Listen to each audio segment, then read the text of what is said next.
If you've ever gone camping, you probably know the feeling. The world becomes quiet in a way it never does in cities. No traffic, no neighbors, no distant hum of civilization. Just wind moving through trees, the occasional snap of a twig, and the deep, endless darkness of the woods. For many people, that silence is peaceful, but sometimes that silence hides something watching from between the trees, something moving just outside the reach of your flashlight. Over the years, countless campers, hikers, and backpackers have reported strange encounters deep in the wilderness. Many of them brushed the experiences off as imagination. Others never went camping again. Tonight, I'm going to tell you 3 camping horror stories shared by people who experienced something they still can't explain. These stories all have one thing in common. They happened far away from cities, far away from help, and deep inside forests where the darkness feels almost alive. So, if you're listening to this while camping, you might want to check outside your tent first, because sometimes the woods listen back. This happened about 6 years ago when I went camping with 2 of my closest friends.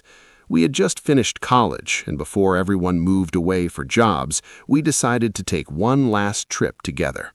The plan was simple. 3 days in the mountains, no phones, no internet, just fishing, hiking, and drinking cheap beer around a campfire. One of my friends, Mark, suggested a place deep inside a national forest in Colorado. He had been there once with his uncle years before and said it was one of the most beautiful spots he'd ever seen. The problem was, it wasn't easy to get to. You had to drive almost 4 hours from the nearest town and then hike another 3 miles into the forest to reach a small clearing next to a lake. At the time, that sounded perfect. Remote meant quiet. Remote meant adventure. Remote meant no campers. At least, that's what we thought. We left early in the morning. The drive was long but beautiful. Mountains stretched across the horizon, and the air grew cooler the higher we climbed. By the time we reached the dirt road leading into the forest, there was barely any traffic, just endless trees. Tall pines lined both sides of the road, their branches blocking most of the sunlight. It felt like entering a completely different world. Eventually, the road ended at a small gravel parking area. There were only 2 other cars there. That should have been the first strange sign, because according to Mark, almost nobody knew about the lake. Still, we grabbed our backpacks and started hiking. The trail was narrow and quiet. The deeper we walked, the more the forest seemed to swallow the outside world. Birds chirped occasionally, wind rustled the leaves, but aside from that, nothing. After about 2 hours of hiking, Mark suddenly stopped. "We're close," he said. Sure enough, about 10 minutes later, the trees opened up into a clearing, and in the middle of it was a small lake. The water was perfectly still. Mountains surrounded the area like massive stone walls, and the reflection of the sky shimmered across the surface. It looked like something out of a postcard. We set up our tents near the edge of the trees and spent the rest of the afternoon fishing and exploring the shoreline. Everything felt normal, peaceful, exactly what we had hoped for. But that night, something changed. After sunset, the temperature dropped quickly. We built a fireplace and sat around it drinking beer and telling stories. The forest around us was completely dark except for the orange glow of the fire. At some point, Mark stood up and stretched. "I'm going to take a leak," he said, before walking toward the trees. He disappeared into the darkness for about a minute. Then we heard something strange, a whistle. It was faint but clear.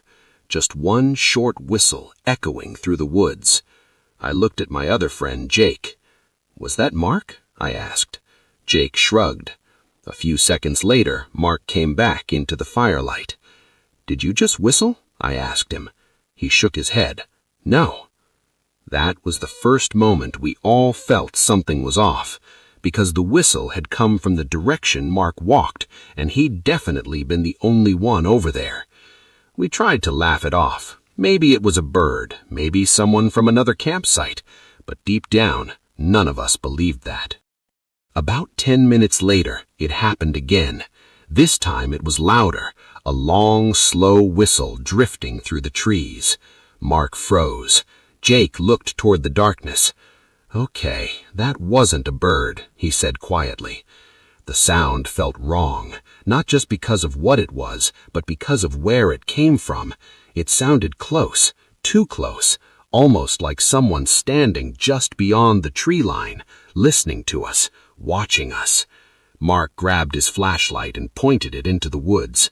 The beam cut through the darkness, but revealed nothing except trees. "Hello?" he called out. No response, just silence. Then another whistle, but this time it came from behind us, inside the forest, on the opposite side of the clearing. That's when the uneasy feeling turned into real fear, because there was no way someone could have moved that fast without us hearing them, unless they had been there the whole time. We decided to put the fire out and go to our tents. None of us said it out loud, but we all felt the same thing. We were being watched. The forest had become too quiet. Even the insects had stopped making noise. I climbed into my sleeping bag, but sleep didn't come easily. Every small sound felt amplified, branches creaking, leaves shifting across the grass. About an hour later, I heard it again, a whistle. This time, it was right outside the clearing, slow, deliberate, like someone trying to get our attention. My heart started pounding, and then something even worse happened. From inside Mark's tent, another whistle answered it. Not Mark, not Jake, but something imitating the sound. And that's when I realized whatever was outside the tent wasn't alone. The whistle that came from Mark's tent was different. It sounded wrong, not just because it answered the one from the forest, but because of the way it sounded. It was slightly delayed, slightly distorted, like someone trying to copy a sound they had just heard but not quite getting it right. For a few seconds, I didn't move. I just lay there inside my sleeping bag, staring at the thin nylon wall of my tent. Then I heard Mark whisper, "Guys, are you awake?" Jake answered from the tent beside mine. "Yeah." His voice sounded tense. "Did you just whistle?" Jake asked. "No," Mark said immediately. Another silence fell over the clearing. Then the whistle from the forest came again, longer this time, slow and almost playful, and a second later the imitation whistle came again from somewhere close to the tents. That's when we all realized something horrifying. The second whistle wasn't coming from Mark's tent, it was coming from somewhere between the tents. Something was outside. "Okay, this isn't funny anymore," Jake said. His tent zipper slowly opened, a sliver of flashlight cut through the darkness. The beam moved across the clearing, over backpacks, over the dying campfire, over the grass between our tents, but nothing was there. Jake stepped out, holding the flashlight with shaky hands. Mark unzipped his tent and stepped out too. I followed a few seconds later. The clearing looked exactly the same as before, empty, silent. But the feeling of being watched was stronger now, much stronger. Mark turned slowly in a circle with the flashlight. The beam swept across the trees surrounding the clearing. Tall black trunks, endless darkness between them. "Hello?" he called again. No response. Then Jake suddenly whispered, "Did you hear that?" We froze. From somewhere deep in the woods, we heard footsteps, slow, crunching on leaves. But they weren't moving towards us. They were circling the clearing. Something was walking just beyond the tree line, keeping pace with us, watching, waiting.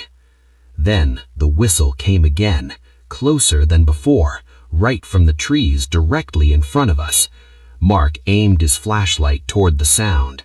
The beam illuminated the forest edge. Nothing but pine trunks and shadows. Then, suddenly, another whistle came from the left side of the clearing. We all spun around. Jake whispered something under his breath. "Guys, there's more than one." Before we could react, the imitation whistle came again, but this time it was right behind us, and it was louder, like it had been done just a few feet away. I turned so fast I almost dropped my flashlight, but again, nothing. The clearing was empty, the grass was undisturbed, no footprints, no movement, just darkness, and the trees. Mark suddenly grabbed my arm. "Don't move," he whispered. I followed his gaze. At the edge of the forest, about 30 feet away, something stood between two trees. At first, I thought it was just a shadow, but then it shifted slightly. Too tall to be a person, too thin to be a... 2 years ago, I decided to try solo camping for the first time. I had always gone with friends before, but I wanted to see what it felt like to be completely alone in the wilderness. So I chose a small forest park in Oregon that allowed backcountry camping. The ranger station warned me that once I passed a certain point on the trail, there would be no other campsites for miles. That sounded perfect, or at least it did at the time. By late afternoon, I reached a quiet clearing beside a narrow stream. The forest around it was thick and old. Massive trees blocked most of the sunlight, leaving the ground covered in deep shadows even during the day. It felt peaceful, almost too peaceful. I set up my tent, cooked dinner, and spent the evening sitting beside a small fire, listening to the water flowing over rocks. Everything seemed normal, until around midnight. That's when I heard something walking in the forest. Slow, heavy, deliberate. At first I assumed it was a deer, maybe even a bear, but the footsteps stopped about 20 feet from my tent, and they stayed there for a long time, just standing, listening, waiting. I held my breath inside the tent. Then something brushed against the outside fabric, very gently, like fingers dragging across it. And that's when I realized something terrifying. Whatever was outside my tent wasn't an animal, because animals don't knock. Animals make noise. They rustle through leaves, they snap branches, they sniff around for food, but they don't gently tap on the side of a tent like someone asking to be let in. The sound came again. 3 slow knocks. Tap, tap, tap. I froze inside my sleeping bag.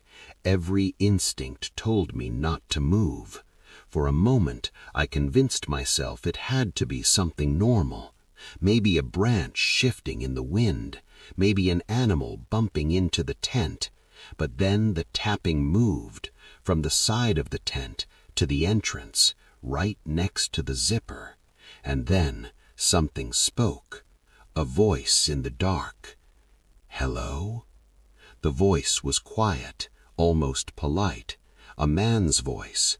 For a second I felt a wave of relief. Maybe it was another camper who got lost. Maybe someone needed help. But something about the voice didn't sit right. It sounded flat, like someone reading lines from a script. I stayed silent. The voice spoke again. "Hey, are you camping here?" Still, I didn't answer. A long pause followed. Then the voice came again, but this time it said something strange. "I can hear you breathing." My entire body went cold, because I had been trying to breathe as quietly as possible. There was no way someone outside should have heard it, unless they were standing extremely close, closer than normal, closer than comfortable. Slowly, carefully, I reached for my flashlight. My hands were shaking so badly I almost dropped it. The voice outside the tent spoke again. "You don't have to hide." Something shifted in the dirt outside. A slow step, then another, circling the tent. I clicked the flashlight on. The beam illuminated the thin fabric wall, and suddenly I saw it. A shadow, tall, much taller than the tent itself. The shape of a head appeared against the nylon, but the proportions were wrong. The shoulders were too narrow, the neck too long, and the head tilted slightly to one side, like it was studying me, watching, waiting. Then the voice came again, but this time it sounded different, higher, distorted, like the voice had been copied, but not perfectly. "Hello?" The scratching. The shadow disappeared from the side of the tent. I heard slow footsteps move behind me. Then something began scratching at the back of the tent, not aggressively, just lightly, dragging along the fabric, like someone testing it, seeing how strong it was. I grabbed the small camping knife beside my sleeping bag, not because I thought it would help, but because holding something felt better than holding nothing. The scratching stopped. Then came a new sound, sniffing, loud, right against the tent. Then the voice came again, but this time it whispered, "Come outside." I didn't respond. Minutes passed, maybe hours. I'm not even sure anymore. Eventually, the footsteps moved away into the forest. The sounds faded, and the woods became quiet again. But I didn't sleep for the rest of the night. Morning. When the sun finally rose, I packed my gear faster than I ever had in my life. I wanted to leave as soon as possible, but before I did, I walked around the outside of the tent, and that's when I saw the marks. Long scratches across the nylon fabric, deep enough to nearly cut through. And in the dirt beside the tent, there were footprints, but they didn't look human. They were too long, too narrow, almost like elongated human feet. But what disturbed me most was how far apart the steps were.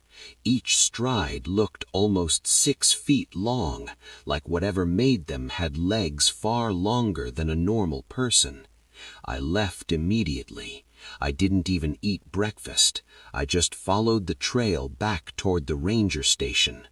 When I arrived, the ranger noticed I looked shaken. He asked if something had happened. I hesitated, but eventually told him everything. The knocking, the voice, the footprints.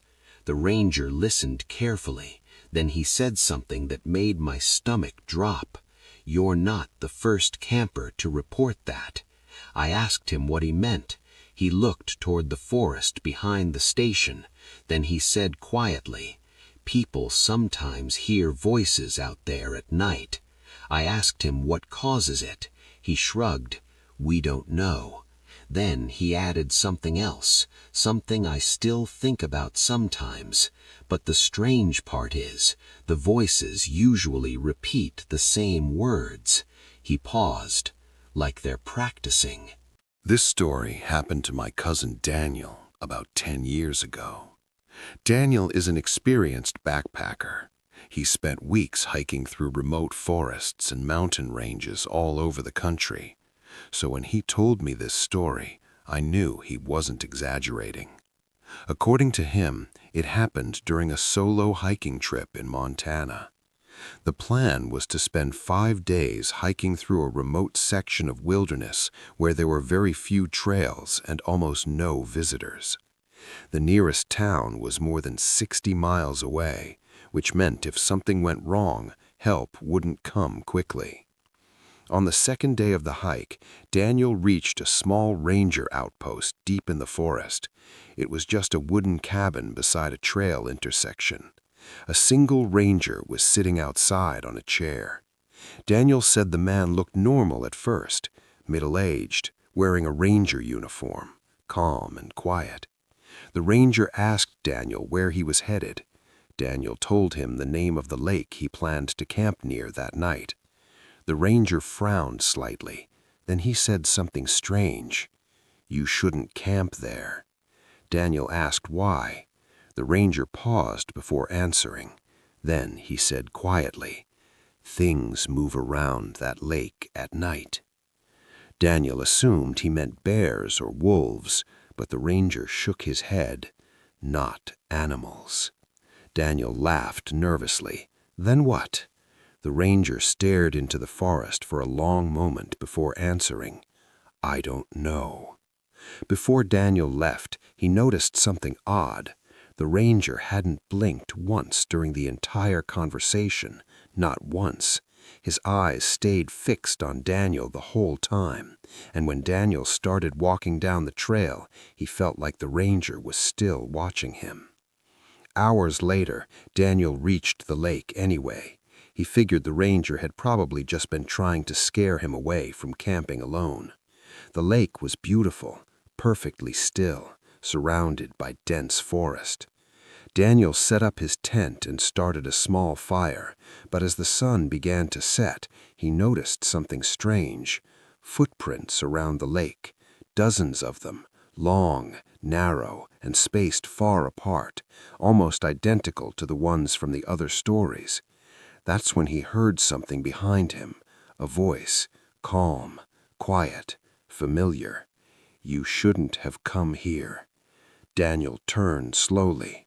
Standing at the edge of the trees was the ranger, but the nearest ranger station was miles away, and there had been no sound of anyone approaching. The ranger stepped closer, and that's when Daniel realized something terrifying. The man still hadn't blinked, not even once. And then the ranger's head tilted slightly to the side, in the exact same unnatural way Daniel had seen something move in the woods earlier. Then the ranger spoke again, but this time the voice sounded wrong, like it was being copied, like something wearing the shape of a human was still learning how to talk.